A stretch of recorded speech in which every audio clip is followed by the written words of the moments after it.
Yes, fellas, what going on? UFC content is finally back. Last time you would have heard from us was the Kamaru Usman getting head kick into another dimension, but now we have what is shaping up to be, according to Rajiv, the card of the decade in UFC 280. Rajiv, what going on, my brother? Yeah, super excited for this card. I think everyone in the MMA community kind of been thousand waiting for this card, so it's like there's a little main fight week now. Yeah, and We jump into it. yeah, so I just head straight to the main event though, the fight everybody's talking about. Charles Oliveira versus Islam Makhachev. The fight maybe the best fight there is probably to make in MMA right now. That and John Jones and Francis Ngannou. This is a fight everybody's been wanting. I'm so glad it's finally happening. And fingers crossed, everybody makes weight. Everything goes as smooth. There's no last minute change up like the last pay-per-view, and everything stays the way it is. Because I think this is a perfect fight that everybody's been waiting for.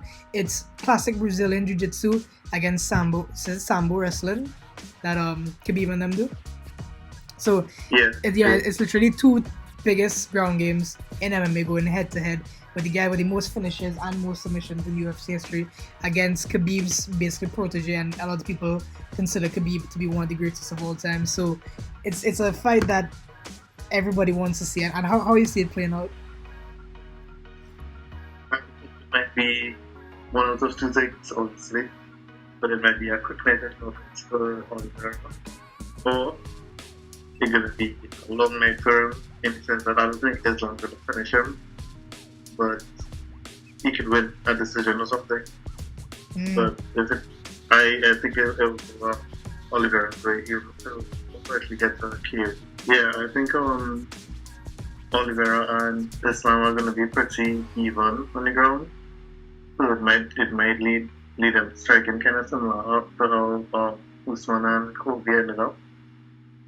So with that, I think Oliveira will have the advantage, and he could get an early kill of Islam, or at least a kill. Yeah, that's funny enough. That's exactly what Charles said himself. He said he sees a round one knockout, and I can't see this fight going the full distance. I think somebody's getting finished, and I do think it is Islam that will be getting finished. I think both of their ground games, because they're so elite at what they do, they're gonna cancel each other out, and it's gonna be remain standing on the feet.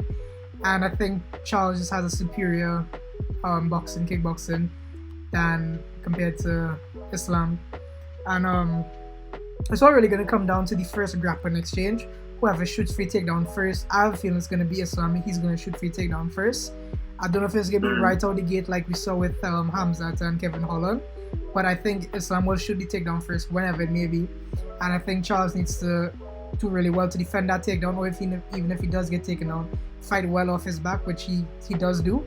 So I think that first grappling exchange is going to tell a lot to how the fight's eventually going to play out. And fingers crossed, Charles takes care of business, he handles it, and he does get it done eventually. I would personally say, I'm feeling it's going to finish in the third round.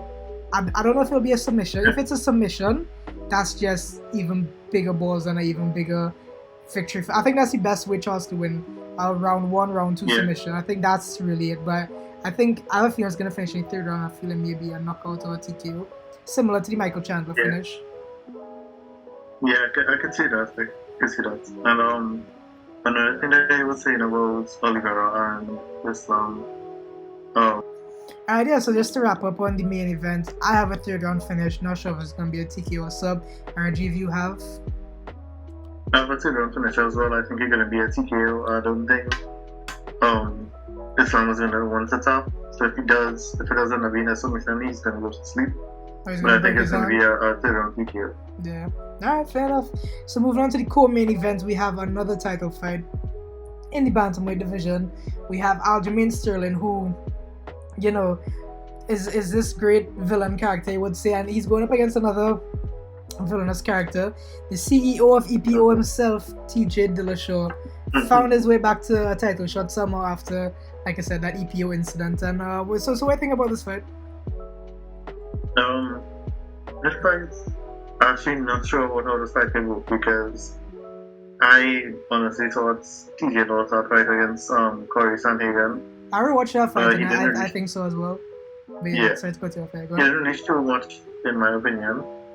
mainly because I believe that fight was in the Apex, right? The 25 feet octagon. Yeah.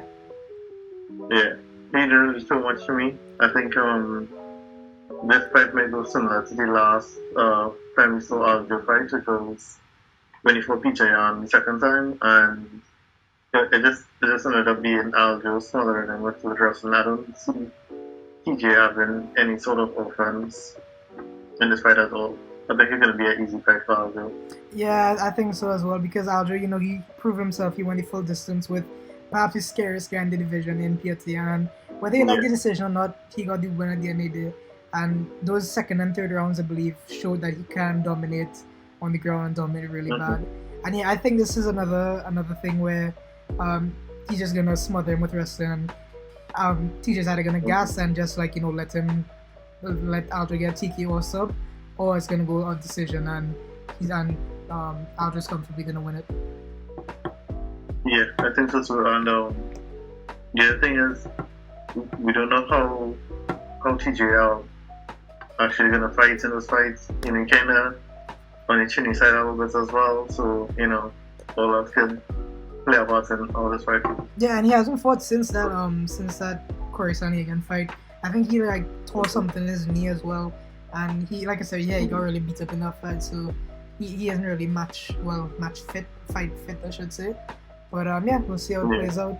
And the winner of that fight, whoever gets the belt, if Aldo retains or TJ takes it from him, chances are they're gonna fight the winner of this third fight on this card here, which is a crazy fight that's even happening. We have number 1 in the bantamweight division ranked Peter Yan fighting, I think it's number 13 or 12, ranked Sean O'Malley, and it's just it's like shit. How did this happen? Because there's a massive difference between the two in terms of ranking at least, and this is by far and away Sean O'Malley's biggest test in his career. This was one fight I don't think I could give a proper prediction for, because both of them so different, but they're so good at what they're different in. I don't think I could give a prediction for this, because O'Malley alone have probably a good decent reach advantage on Yan. Chris Boxon, I think I don't know. I think Yan might get the decision, but I kind of praying for Sugar Sean TKO at least. Make the division a little bit interesting, because then it'll be like a big title shot for Yan. So it'll be kind of cool to see how Sean O'Malley will do in a title fight. Yeah, I agree, but it's interesting you say you have Peter Yan by decision. This is the first time Peter Yan is fighting a 3-round fight in a long time, because he had the 2 fights with Aldo, of course, and then he had the fight for the vacant belt with Aldo way back when, and then he also had the interim fight with Corey Sandhagen. So his last 4 fights have been 5-round fights, and if I'm not mistaken, 3 of them went the distance. The only one was a disqualification against Aldo, if I'm remembering correctly. But yeah, so, and Peter Yan is a fighter that traditionally starts slow. He would normally give up the first round or 2. He gave up the first 2 rounds against Corey and came back.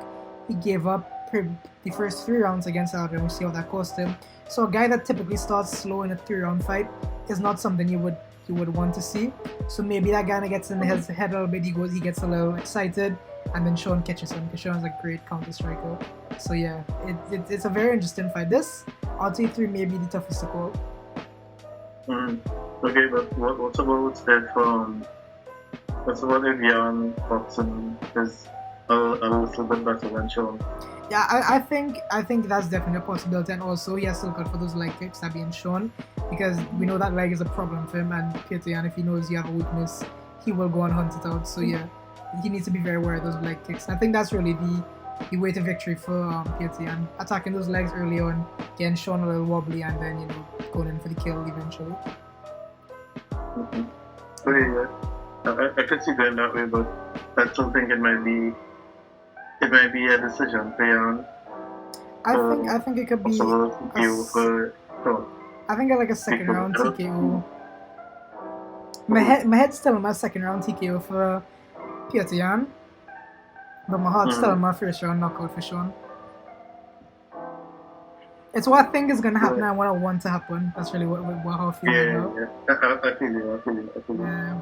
Yeah. But Because if someone in this fight would shoot him that bantamweight division for sure. And that bantamweight division is by far and away the most stacked division in the UFC right now. So yeah, like if Sean wins, it's gonna be crazy, and I hope he does because it will set up a crazy title fight with whoever wins in that co-main. But yeah, so final official prediction for this third fight. I'm gonna go the second round TKO for Tian. I'll go third round. Actually, I'll go fourth round. There's three rounds, yeah. Oh god, no. That's what I said. I'll go second round TKO for Sean. Don't change it. Don't change that one verdict. Yeah, man. I changed it a little bit. Yeah, but yeah, guys, that wraps up the 3 big fights on this card. That's not the only other big fights we have on this card. We have Beneil Dariush and Matthias Gamrot, which is a banger of a fight, which some believe the winner that should be the next free title fight, but that's already confirmed who's getting next title fight. Mr. Alexander the Great himself, which is another video we will hopefully be talking about soon. And also we have a huge fight on the preliminary cards. We have Mr. Snoozefest himself, Bilal Muhammad, taking out undefeated Sean Brady, which that's just 5 weeks waiting to happen again. This entire card from top to bottom is filled with crazy fights. Like I said, could be the fight of the decade, could be the card of the decade, my bad. But if it goes the other way, I may never watch UFC again. So that's the yin to the yang with this. Yeah. But yeah, guys, with that being said, it's been your boy Shivs and Repeat as always. Thanks for tuning in. Catch us on the post-fight press conference, so the name of our show, after the maybe Sunday morning, maybe Monday morning, depends on when that video goes out. But yeah, be sure to be on the lookout for that. Later, fellas. Yeah, later.